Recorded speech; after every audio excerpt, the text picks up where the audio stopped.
Hollywood, California, the Lux Radio Theatre presents Madeline Carroll and Herbert Marshall in Romance.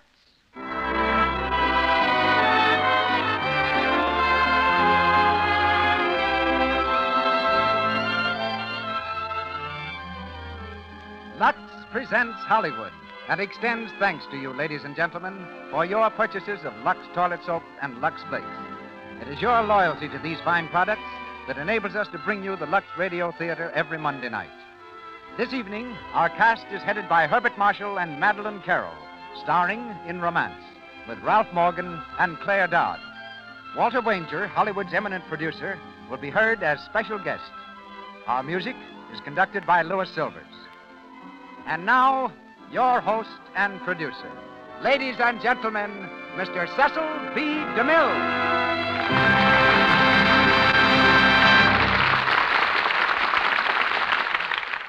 Greetings from Hollywood, ladies and gentlemen. For me, as perhaps it does for some of you, tonight's play holds many golden memories and brings me back to the Broadway of exactly 25 years ago, to a season of theatrical grandeur seldom seen before or since. It was in February 1913 that this eternally young play, Romance, by Edward Sheldon, opened its remarkable run with Doris Keane and William Courtney at the Maxine Elliott Theatre. And it was during that run that Jesse Lasky, Samuel Goldwyn, and I met at the old Claridge Grill on Broadway and decided to take Horace Greeley's advice and start making pictures in a little town called Hollywood. We wondered if we could persuade Dustin Farnham, then playing in a melodrama called Arizona, to take a chance and star for us in our first motion picture. It was a season that saw Jane Cowell in Within the Law, George M. Cohan in Broadway Jones, Lorette Taylor in Peg of My Heart. At 69, Sarah Bernhardt was playing vaudeville at the Palace. George Alice was starring in Disraeli. Billy Burke, Nazimova, and Maud Adams were there. And so were William Faversham and Tyrone Power, father of the present star of that name.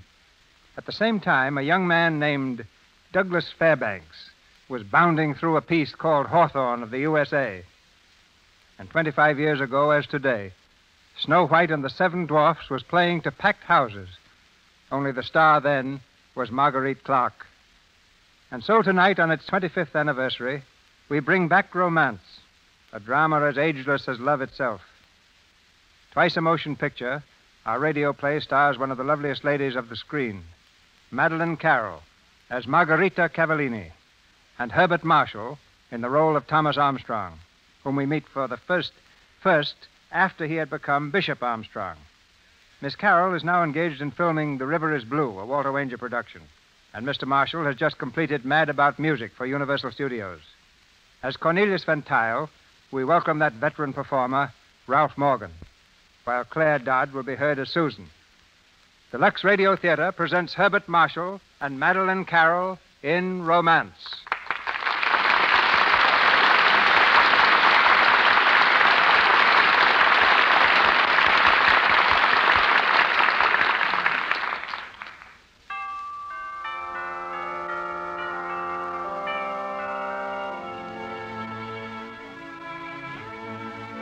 Christmas Eve in New York.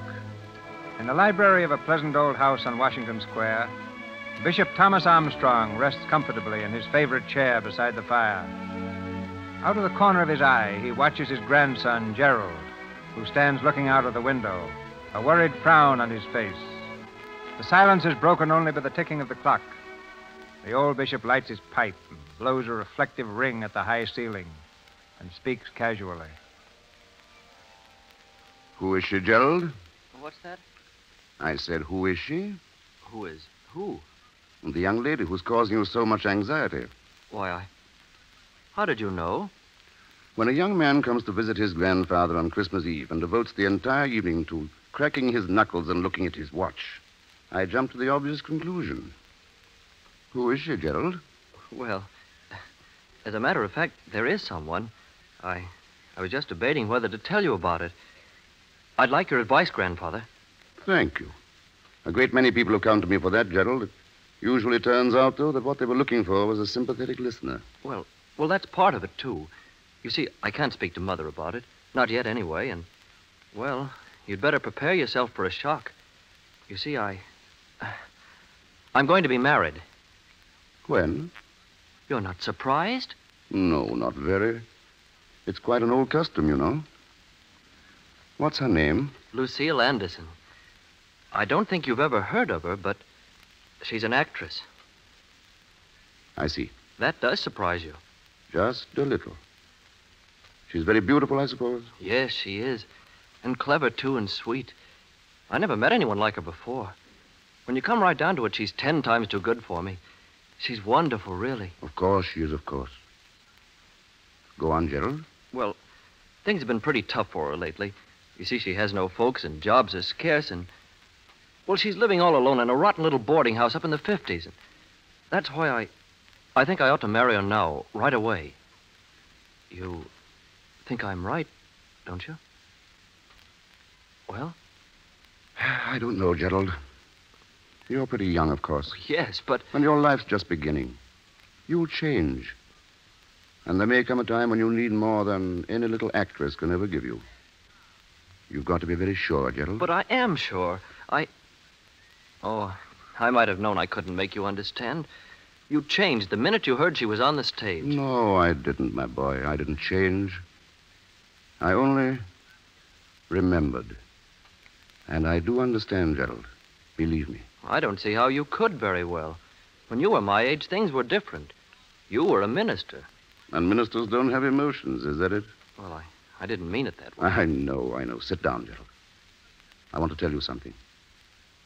Something I've never told to anyone before. I used to think I never would. Well, what is it?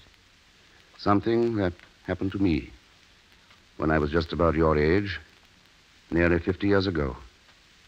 I was rector of St. Giles then. That was before I married your grandmother. Well, one night, in November it was, November 1888, I went to an evening party at old Cornelius Van Tile's house. It was a party in honor of Rita Cavallini, the Italian opera star. She was a beautiful woman, Cavallini. Beautiful and fascinating. The whole town had turned out to meet her, and the old house was blazing with lights. As I came up the front steps, I could hear the laughter and the music.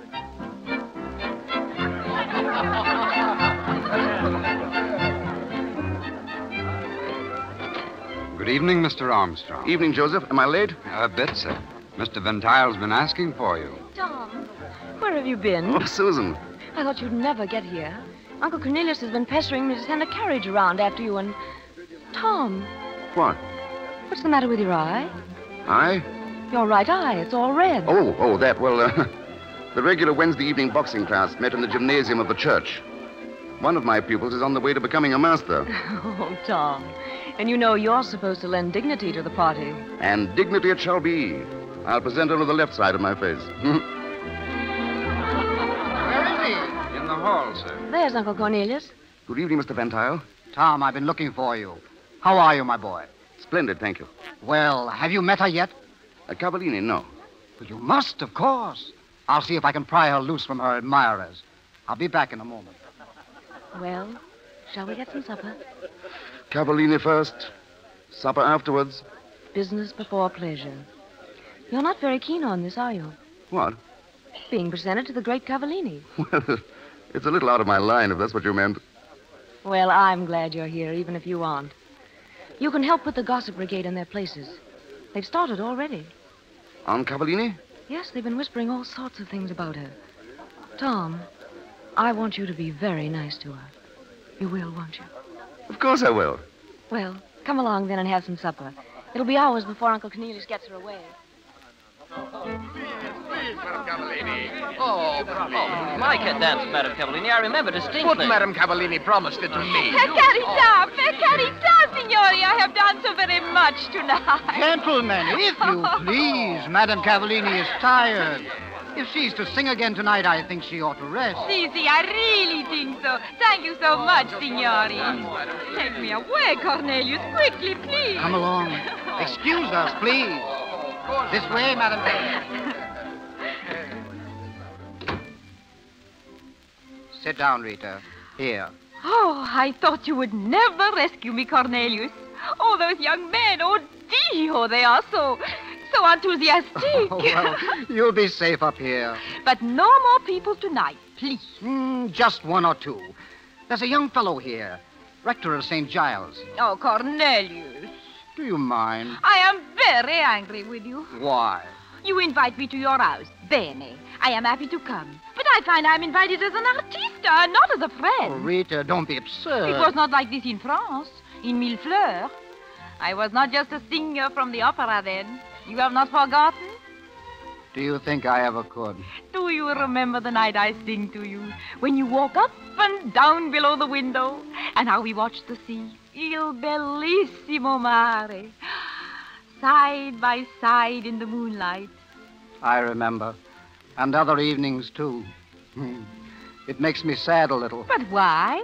Because I also remember that I'm growing old, Rita. Oh, you will forget that in Millefleurs when we go there again. If we ever do. What do you mean?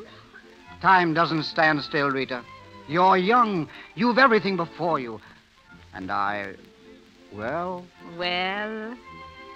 Rita, why don't you marry? Marry? Me? Oh, Dio mio. I'm serious. Haven't you ever loved anyone? You ask me that? No, you know what I mean. Hasn't there ever been anyone who... I am happy now. It is enough. I'm thinking of the years to come. It isn't good to be alone then. I know. What will you do? I will turn my face to the world and I will say, I am Rita Cavallini. I have lived as I wanted to live and I have been happy. I am happy now. Sono felice. Then, if I must cry a little, I will turn away so no one will see me. Just as you do now. Oh, go away, Cornelius. You are much too clever for me. And you make me sad. I will not be sad. All right, dear. You'd better rest anyway.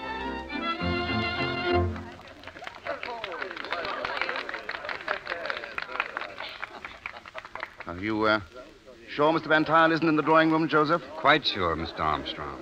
I'd like to see him before I leave, but... Oh, well, I'll wait. If you'd like a quiet place, sir, you might try the library upstairs. Thank you, Joseph.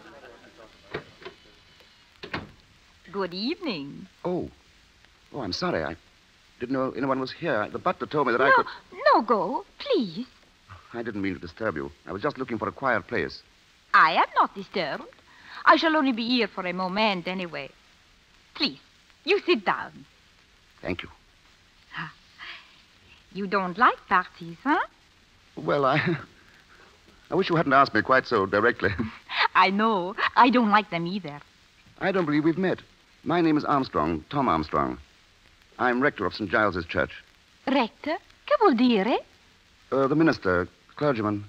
Oh, I see. Peccato. How very sad. I beg your pardon?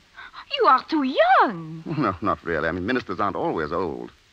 Any more than opera singers are always robust. You think they are not? Well, I don't know. From what they tell me of this Madame Cavallini... Oh, then you have never seen her? No, I don't care very much for the opera. Ah, ecco. Well, you have not missed much when you miss La Cavallini. Really? Do you know her? Oh, si. We are very, intimate. Is she as beautiful as they say? Do they say that? Well, of course.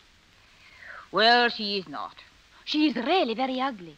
But people do not know she is ugly because they cannot see beneath her makeup. Oh, I'm sure you must be mistaken. I'm talking of Rita Cavallini. Yes, I am too, but you have never seen her. No, I merely bow to public opinion. That is very dangerous. If you believe the rumors of her beauty, you must also believe the stories of her past. That is public opinione, too. I haven't heard any stories. Shall I tell you some? I'd rather you didn't. As you wish. Thank you. What are you thinking? I was thinking that you aren't being very charitable. Of all the people who are willing to carry tales, a friend should be the last. Of all the people who know her, I am the one who knows her best. She will not mind what I say about her. I should like to have her word for that. You are defending her. That is most unusual. There are very few people to defend Rita Cavallini. Then please count me as one of them. You see, I preach goodwill and brotherly love from my pulpit every Sunday. It's only right that I should practice it myself on Monday. And you would like me to practice it, too. That's the general idea. Then you have my word, Mr. Armstrong. Never again will I speak badly of Rita Cavallini. You made a very sudden reformation. Very sudden, Poverina. They're ready, dear. Oh, you here, Tom. Yes, Is it time, Cornelius? The guests are waiting. I told them you were going to sing your aria from La Singara. But I sing La Singara tomorrow. Well, should we call this a rehearsal, then? Si. You will excuse me, Mr. Armstrong? Grazie.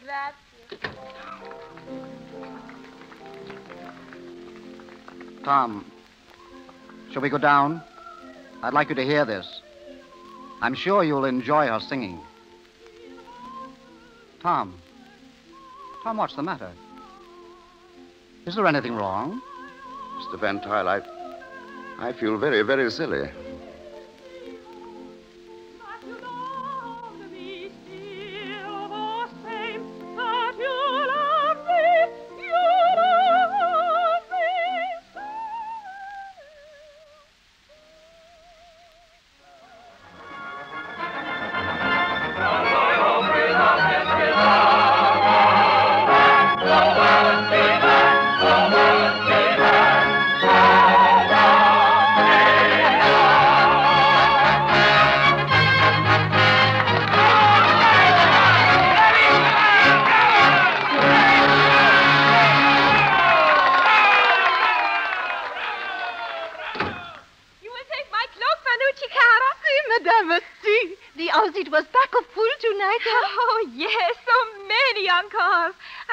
Tired, Vanucci. Madame, you are the visitor. Good evening. Oh, Mr. Armstrong. Hope you don't mind my coming back here. Oh, no, certo no. I felt I owed you an apology. For last night, I mean. I must have sounded rather pompous. Oh, we will forget last night. It was my fault. I should have told you who I was. I should have known without your telling me. But you had never seen me. I've corrected that. I heard you sing tonight.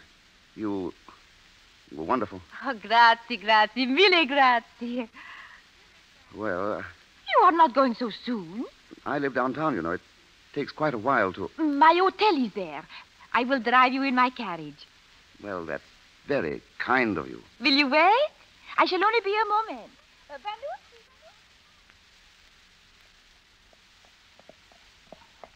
It's really more than just being a minister. You see, our parish is rather large, and we have more than our share of slums. Slums? Those are the poor? Yes. And they are in your care, too? Well, we try to help them as much as we can. It's all part of the job. I see. Would it help sometime if we were to give a concert? To raise money? Si. I would be glad to sing if you would like it. Would you? Really? You are good. It is not goodness. I was poor once, too. I know what it is like. So, we will work together then. It will be nice. I can't tell you what it will mean. St. Giles Rectory. Was that it, madam? Yes. Good night, Mr. Armstrong. Good night, Madame Cavallini. And thank you. You kiss my hand? Mine? Because you are kind. And because you are lovely. Good night. Good night. Drive on, please. Quickly.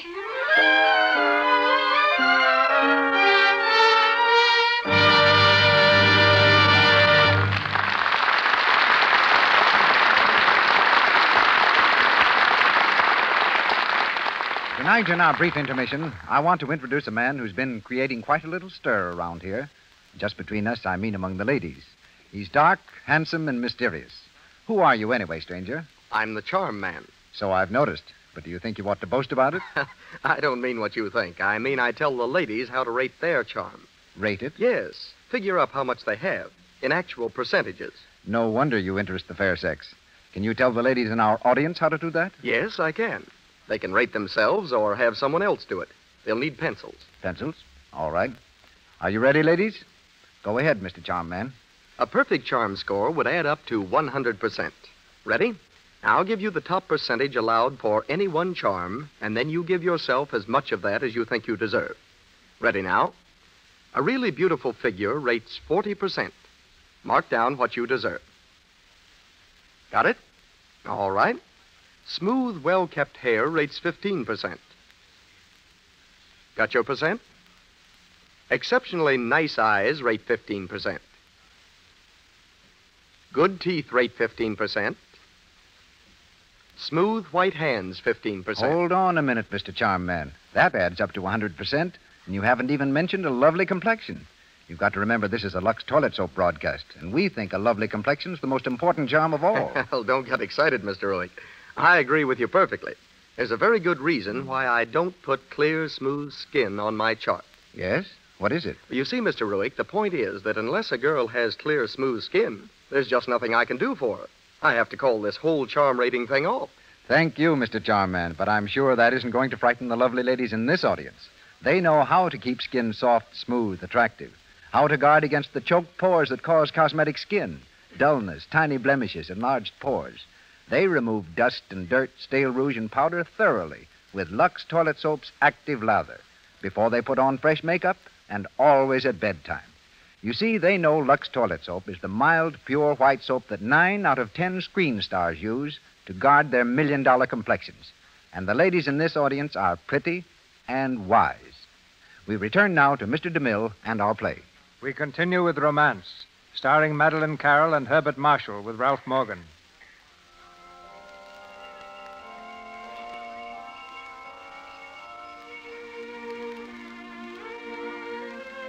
The fire in the bishop's library burns to a red glow.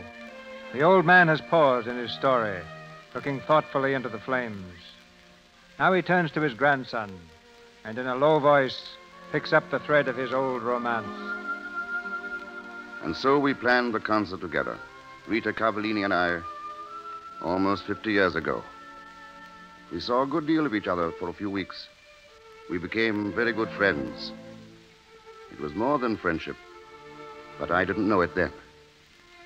One evening, a few days before Christmas, Susan came here to the rectory to speak to me about some church affairs. She was sitting near the fireplace, almost where you are sitting now. That just leaves the decorations for the church. Mrs. Vander is taking care of those. I think that's all, except for the midnight service on Christmas Eve. Have you decided about that, Tom? Tom. Oh, I'm sorry. What did you say, Susan? About the midnight service on Christmas Eve. Oh, yes, I thought I'd arrange for the choir to sing carols and a procession to the church. We could start over on West Broadway. Is there anything I can do for you on that? Oh, thanks. I'll take care of it myself. Well, I suppose that's all. Yes, for now, anyway. Please let me help you with your coat. We don't see very much of you these days, Tom. I know. I've been pretty busy. Madame Cavallini's concert took a lot of time. That was over last week. Well, there were other things, too, Susan. Yes. Did you enjoy Mignon the other night? I thought I saw you there. I enjoyed it very much. She was very lovely, wasn't she? I liked her even better in La Boheme. And I thought her Violetta was superb. I've been quite often, you see. I didn't mean it that way, Tom. It was in your mind, though? There's nothing in my mind except, well, what people have been saying. The gossip brigade. Have they been talking about me? Oh, you know how they are. They've got to have something. I've been doing my best to keep them quiet, but... I don't need a champion, Susan. I don't need anyone to defend me. Tom, I'm not going to quarrel with you. We've been friends too long to let a thing like this come between us. I just thought you should know. That's all I have to say, Tom. I'm sorry. I've been on edge lately. Please forgive me. Of course. And you'll come to see us again, won't you? When you find time? Yes. Good night, Susan.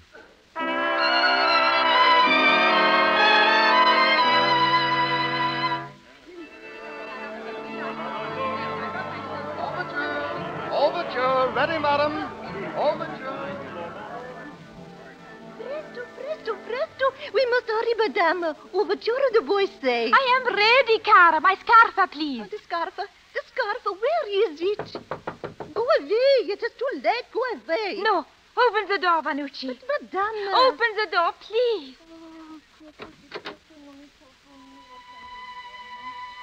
Hello. Cornelius, I thought you... Come in, avanti. Well, you seem a little disappointed. Were you expecting someone else, Rita? Perhaps. Sit down. I'd like to speak to you alone for a moment. May I? Ranucci, will you wait outside, please? Si, madame. Could you not come to my hotel, Cornelius? I could have, yes. But I may be wrong. I had an idea I might not be received there. Maybe you are not so wrong. And you know why I've come, Rita. I think so. Rita, I have always had a very fond hope that someday Susan and Tom Armstrong would be married. Yes? A month ago, I took it for granted. Right now, I'm not so sure. Has Tom asked you to marry him yet? No. And if he should? I would refuse him. I'm glad of that, Rita. For both of you. But why do you lead him on, then? Is it just that you're amusing yourself at his expense? See, it is very amusing, Cornelius, to feel your heart torn in two, to lie tossing each night in the darkness, waiting for sleep which never comes, to want with all your heart what your heart forbids your having, to know that tomorrow will be empty as today, and every day long, long into the years. It is very amusing, Cornelius. You love him that much? I, who have been so wise. It is very funny, isn't it? What will you do, Rita? I have my passage. I sail for England Thursday. Does he know? I have not told him yet. I have promised to see him again the day before Christmas. Overture's almost over, Madame Cavallini. You will excuse me? Wait. If you sail Thursday, that's Christmas Day. You can't sail on Christmas, Rita. They are the same, Cornelius. All days are the same.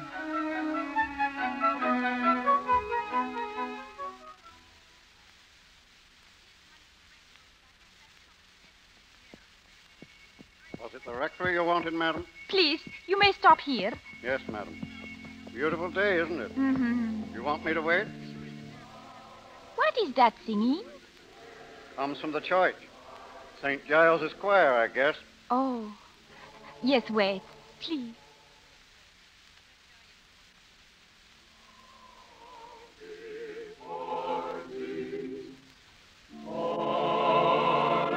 Will the altos come in stronger on this section, please?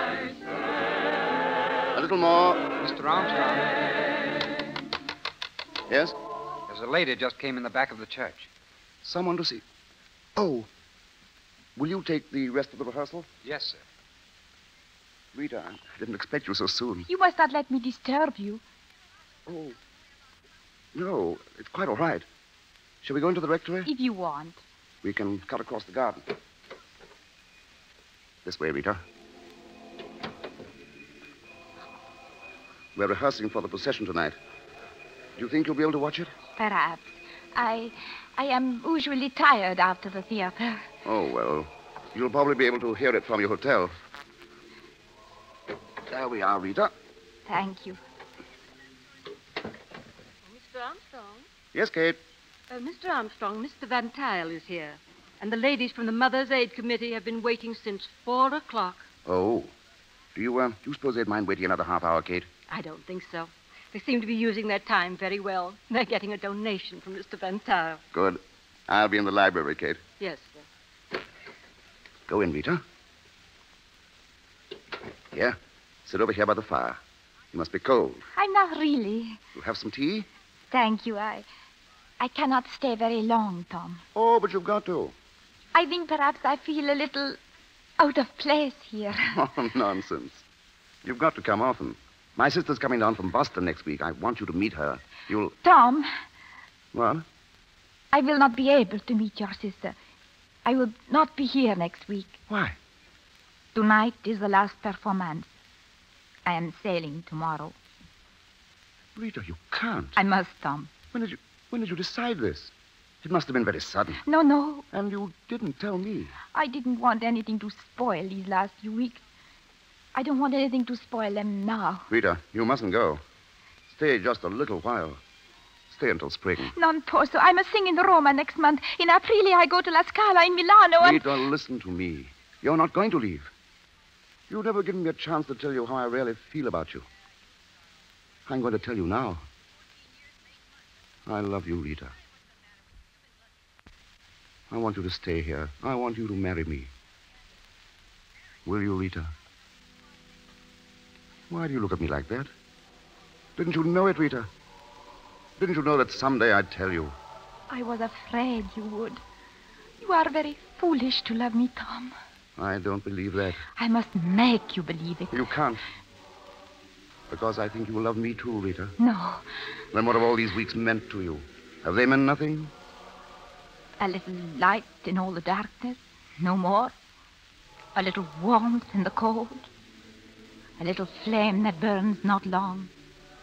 And then goes out. No, Rita, you don't mean that.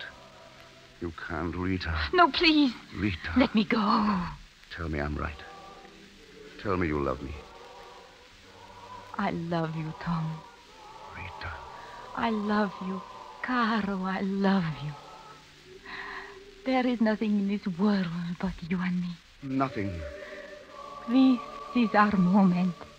Our little moment. That will never come again. Hold me close, Tom. Close to you. And then let me go away. I'll never let you go. Do you understand? Never. You're going to marry me, Rita. No, no. What's the matter? What's wrong, darling? I cannot marry you. Non posso. Don't ask me again, Tom. Please, carissimo. Please don't ask me. Why? Why shouldn't I? Why shouldn't you marry me? Oh, Tom, you poor blind fool. Don't you know what I am? Don't you know what I've been?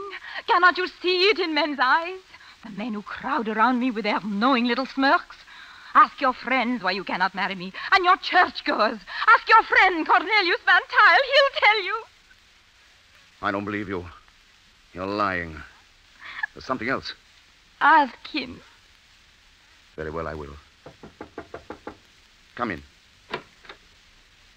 Armstrong, the ladies are all Will ready you, to... Kate, ask Mr. Van Tuyl to come here, please? But the committee... Ask him to come here. Yes. Sit down, Rita. I think I had better leave. Please. You said he'd tell me. Well, I'm willing to ask him, and you should be willing to stay. I know it's not true, and if he says it isn't, you're going to marry me, Rita. Oh, Tom, dear. Why do you torture yourself? Let me go now. Forget everything we've said. Do you think I could? Come in. Oh, Tom, Well, hello, Rita. Cornelius. Kate said you wanted to see me, Tom. Yes. Mr. Van Tuyl, I've just asked Rita to marry me. Have you, Tom? She insists that there's a reason why she can't. Do you know? Do you know what that reason is? I? Why, of course not. Why should I know? Would you approve of our marriage? You're a friend. She said I was to ask my friends. Would you approve? Yes, Tom. Thank you. But if Rita has reasons of her own... We were to take your word. I see. Well? Well? My congratulations to you both. Rita, I knew you'd lie to me. Why did you lie? It was the truth, Tom. You said you loved me. I do, and that's why I told you the truth. That's why I'll tell it to you now. You believe Cornelius when he says he knows no reason. Don't you see he's only being kind to me? Don't you see that he's the one who's lying? Ask him about Milfleur. He was there. I was there. Ask him. I spoke to you about the look in men's eyes. Ask him about that. He was one of those men. Rita! Is this true? I Is it true? wish I could make you understand, Tom. I'd have given anything in the world to have spared you this. I don't want your pity. Let me alone. Get out. Both of you. Oh, Tom, if only you had listened to me first. Why did you make me tell you? We would have said goodbye. Everything would have been so sweet. Now there is nothing. but pain and bitterness. Goodbye, Tom. And thank you for having loved me.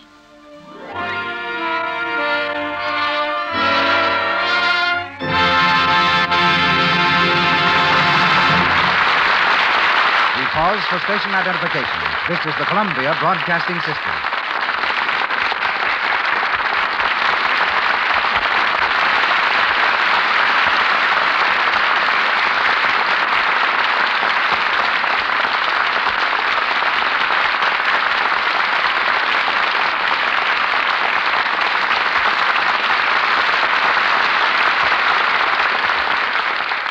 Madeline Carroll and Herbert Marshall return shortly for the third act of Romance. Next to a good friend, give me an honest enemy. Or if I'm to have both, give me Walter Wanger. Today, like Samuel Goldwyn and David O. Selznick, Mr. Wanger is an independent producer, a picture term for a man with sufficient fortitude and capital to compete with the major studios. A man who makes his own films under his own roof and has his own stars under contract. Distinguished for three things: his pipes, his polo, and his pictures, Mr. Wanger brings to the screen a youthful vigor and originality that's won him the admiration of his contemporaries and the gratitude of the public. For 15 years, he's been alternately my business ally and competitor. But however the tides of business may have swung us, we've managed to remain the best of friends. And you can now prove the quality of your friendship, Walter, by giving me the $120 you owe me. I'm terribly sorry, C.B., but I didn't quite hear you. Now, perhaps your ears will prove a little sharper if I ask you to remember a certain night in New York some years ago when you and 10 other gentlemen tended me a dinner party.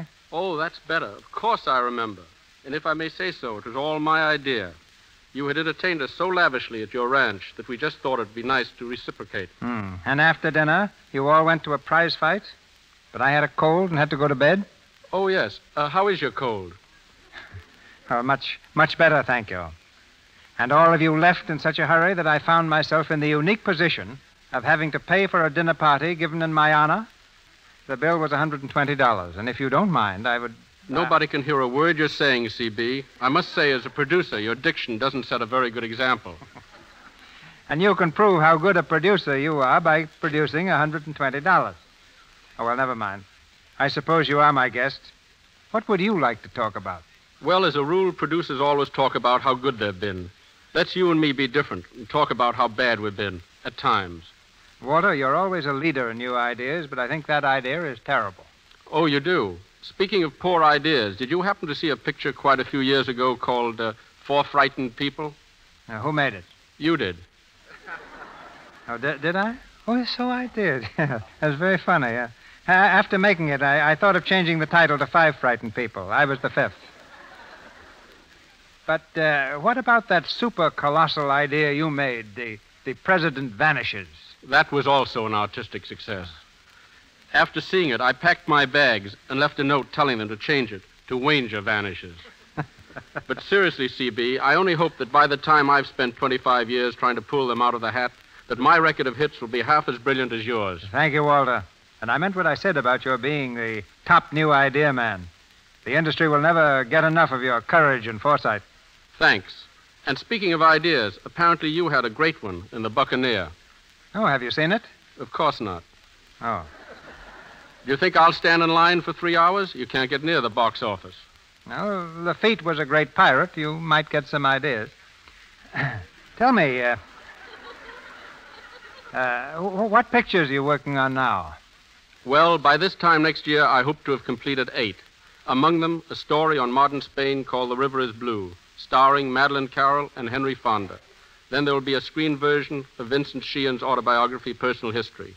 Another one with Charles Boyer and The Arabian Nights. They sound fascinating, Walter. But a couple of those pictures may not be so well received abroad. Does censorship scare you?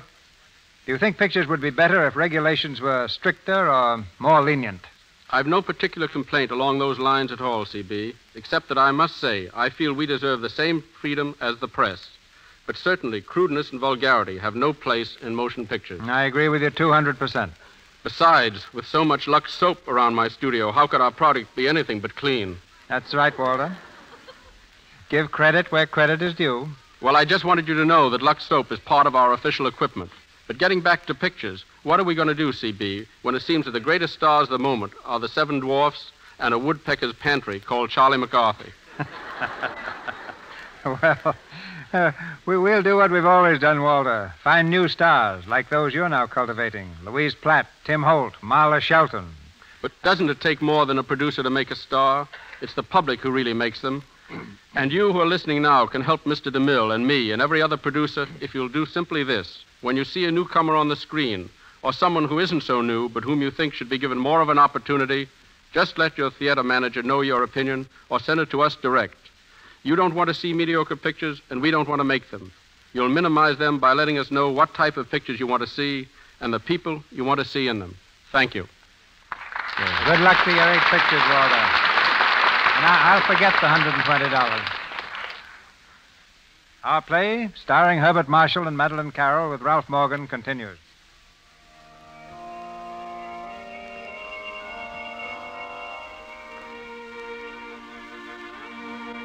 On Christmas Eve of the present day, the old bishop relives the scenes of his youth. His grandson leans forward, with eyes intent on the old man's face. And here, on that night, 50 years ago, the whole world suddenly seemed to fall away from me. They left, Rita and Van Tuyl, and I sat here alone with my thoughts and the broken pieces of my life. And then suddenly I was on the street, walking blindly through the snow. I must have walked for hours, seeing nothing, hearing nothing, only the dim echo of Rita's voice ringing in my brain. I remember people on the street, stopping me, staring at me. I remember thinking how like those... Good evening, Mr. Armstrong. Good evening, Mr. Armstrong. Good evening, Mr. Armstrong. Good evening, Mr. Armstrong. Out without a coat in this weather, you'll get your death of cold, mister. You poor blind fool. Don't you know what I am? Don't you know what I've been? Can't you see it in men's eyes? Blind fool. Blind fool. Good evening, Mr. Armstrong. Mr. Armstrong. Mr. Armstrong, they've been looking for you at the rectory. Procession almost ready to start. I love you. Mr. Armstrong. I love you. Carissimo, I love you. Mr. Armstrong, where are you going? The procession starts over this way. Mr. Armstrong. Ask him about me, sir. He was there. I was there. Ask him. Blind fool. Blind fool. Good evening, Mr. Armstrong. Fool.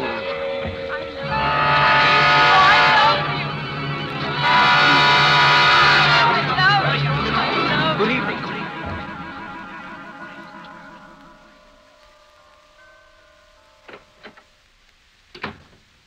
Let me take your coat, Rita. Here, sit down, dear. You must be tired out. It is good to be home again. I left a message at the desk that you were not to be disturbed. You were magnificent tonight, Rita. Did you hear them cheer? 20 minutes. My ears are ringing yet.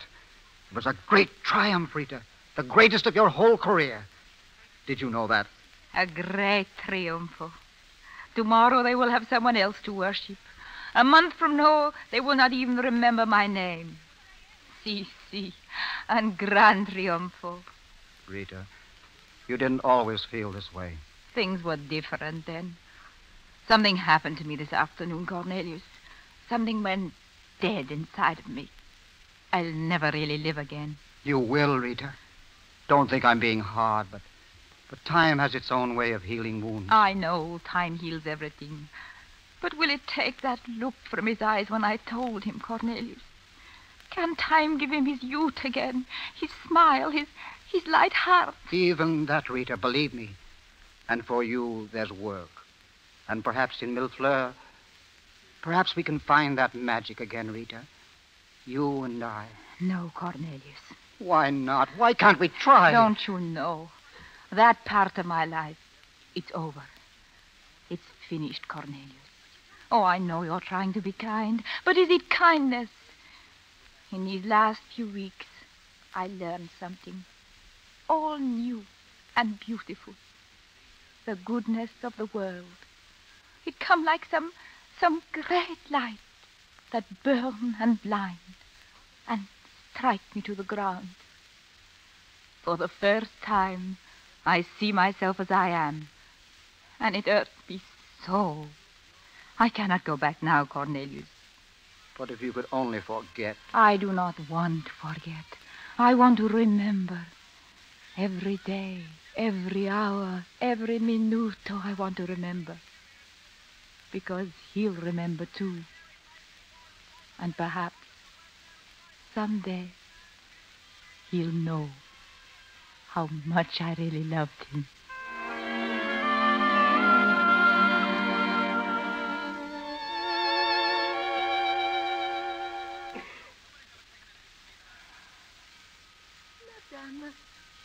Madame Cavallini, it is almost midnight. You are going to sit up more? Si, Vanucci. But if we are to sail tomorrow... I am not tired, Cara. No, madame. Io sono stanca. Have you finished with the packing? Almost. Then go to bed. I will not need you any... Tom, why did you come here? Vanucci. Si, madame. Tom, what is it? Why do you stare at me? Your hair is wet. Have you been walking in this snow? Yes. Yes, I've been walking. I was thinking about you and praying for you. Praying for you in the twilight, in the evening, in the black night. Praying for me? In my prayers, I felt a hand here on my arm. Someone stopping me to speak. And I looked down, and it was you. Tom. I heard you crying as I ran away. Ran I don't know where. Till I saw lights and people. And then a beggar woman standing at the curb held up her hand. I gave her something. She thanked me. With your voice. Tom, you mustn't. I saw you walking by me in the streets and looking at me out of windows. I couldn't move. You were so thick and close around me. Then it began to snow, and I thanked God, hoping it would blot you from my sight. But each snowflake was a tiny face. Your face. Thousands and thousands of you swirling in your devil's dance by the glare of the street lamps. And not one spoke. You looked at me imploring, speechless. Then suddenly I knew. You were begging me to bring your soul to God before it was too late. Tom, you frighten me. Everything is over between us, seared away. But I am still a minister of God, and you are a woman who needs my help. Our love is gone. But I offer you another. The love I bring you tonight is God's alone. Don't, please. You don't know what you're saying. Hold out your arms to him. Open your heart to him. For though your sins be as scarlet, they shall be white as snow. For you come out of great tribulation and have washed your robes in the blood of the Lamb. Open your heart to him. And no longer shall you hunger. No longer shall you thirst. For he will lead you to the living waters and the tree of life. And you shall be a bride. A bride. Oh, Tom. Tom, my darling. Have I hurt you so much? So much that you cannot even pray for me? No, let me hurt you, Tom. Please, no, let me hurt you. We were not meant to love each other. I know that now. We are brought together, you and I, only that you might help me. And you have. You come tonight to bring my soul to God. But your work was over. Long ago. That night in the carriage. Do you remember, Tom? You kissed my hand. It was then your work was done. Now go away, dear. Va via. And forget. No. I've lied to you. I've lied to myself. I thought I came here tonight to save my soul. I didn't. I came because I love you. No. I love you. I don't care what you are or what you've been. Do you understand that I don't care? I want you. I want to marry you. You don't know what you're saying. I do. We could be married tomorrow. We could go away together. Go away, yes. Go away and hide. That's what we'd be doing. Oh, Tom, listen. Listen to me, please.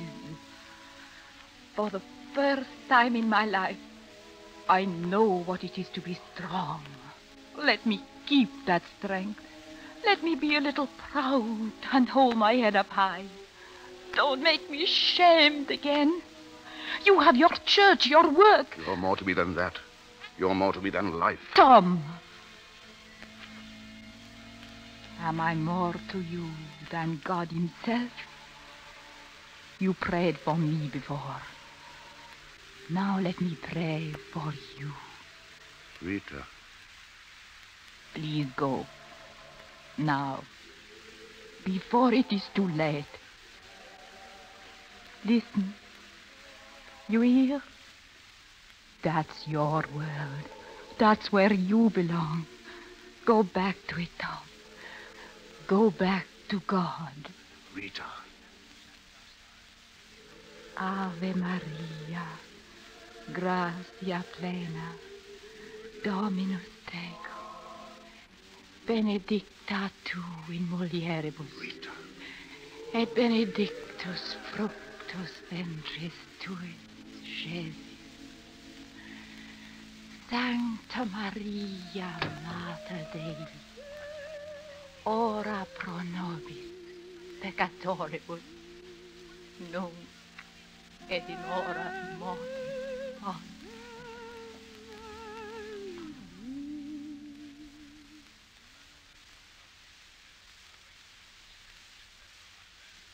That is how I remember her. Standing there with her eyes closed, her head thrown back, praying for me. I never saw her again. Some years after, I married Susan, your grandmother. She made me very happy, Gerald, all my life. And Madame Cavallini, where is she now? She went back to Europe that Christmas Day in 1888. She sang for a few years more in Berlin, in Paris, in Italy, and then she died. She was a great woman, Gerald. I think you were pretty fine, too. Nonsense. But I hope you understand now that I haven't quite forgotten what it feels like to be young. Grandfather, I've been a fool, but your stories helped a lot. I know now what I'm going to do. Do you? I'm going to marry Lucille just as soon as I can get hold of a license. What? Oh, but that wasn't why I told you the story. I know. But I hope you don't mind. No, Gerald, I don't mind. Thanks. Good night, Grandfather, and Merry Christmas. Merry Christmas, my boy.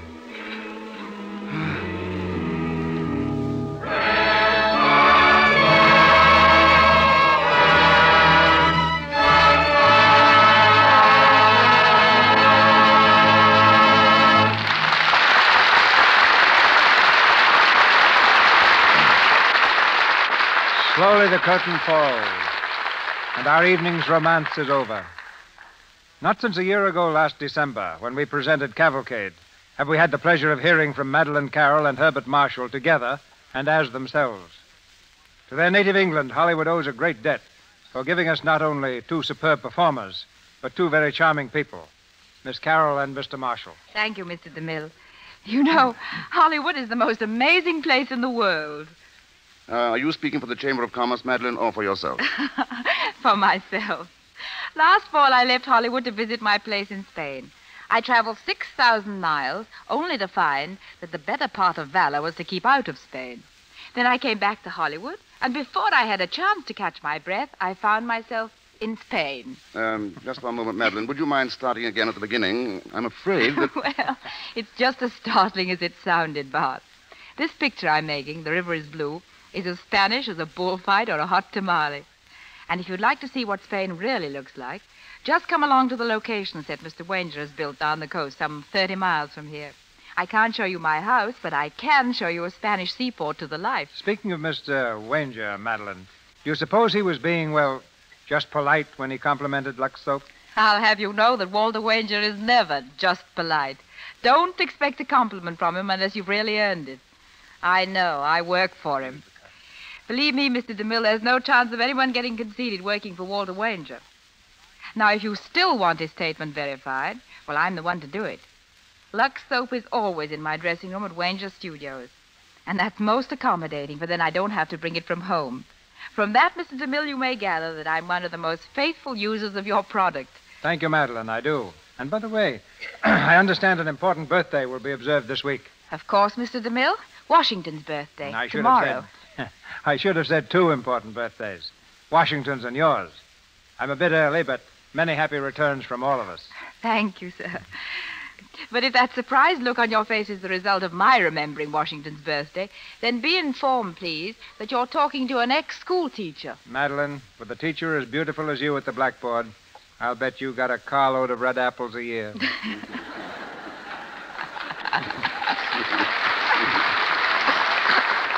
That I wouldn't know. My career as a school mom lasted only 3 months. But that was long enough to find out, Mr. DeMille, that your old hometown of Washington, North Carolina, was the first town in the United States to be named after Washington, way back in 1775. I hardly blame them for changing the original name, Madeline. The town was first called Forks in the Tar River. As for you, Mr. Marshall, while I know you never taught school, I'm sure your impressions of a man like Washington would be interesting to all of us. Well, C.B., you see, when I first came to this country, I felt rather sorry for myself. It was all so new to me, so strange and different. But as I became acquainted with America, with its vigorous, romantic background, I was able to see it as I think so few Americans are privileged to see it. To so many Americans, it's an old, taken-for-granted story. Valley Forge is an old story. Something to be learned in grade school and then filed away in the distant cabinets of youthful learning. May I suggest in all humility that someday all of you dust it off and read it again. The story of a solemn man torn with pity for a starving, ragged rabble of freezing skeletons once dignified by the name of army. A man heckled and tormented and abused by those who had given him a command he had not sought. A man facing enormous odds, robbed by defeat of everything but a dream, a vision of a new land. Washington turned that dream into a truth, and in so doing, lifted his name to immortality. And now, C.B., my thanks and good night. Good night, Mr. DeMille. Good night, Madeline. Good night, Bart. That was finally said. Louis Silvers appeared through courtesy of 20th Century Fox Studios, where he was in charge of music for the new picture, The Baroness and the Butler. Mr. Marshall's latest RKO film is Breakfast for Two. And now, here's our producer. Like tonight's story, the play we bring you next Monday evening comes to the radio, backed by an enviable record of success on stage and screen. Its title, Forsaking All Others, the romance of a modern girl jilted on her wedding day. The girl will be played by one of the most talented dramatic actresses in Hollywood, Miss Betty Davis. And co-starred with her will be Joel McCrea. And resuming the part he played in the Broadway production, Anderson Lawler.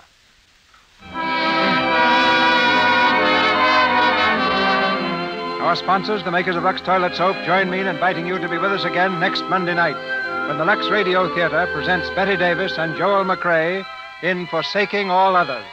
This is Cecil B. DeMille saying good night to you from Hollywood.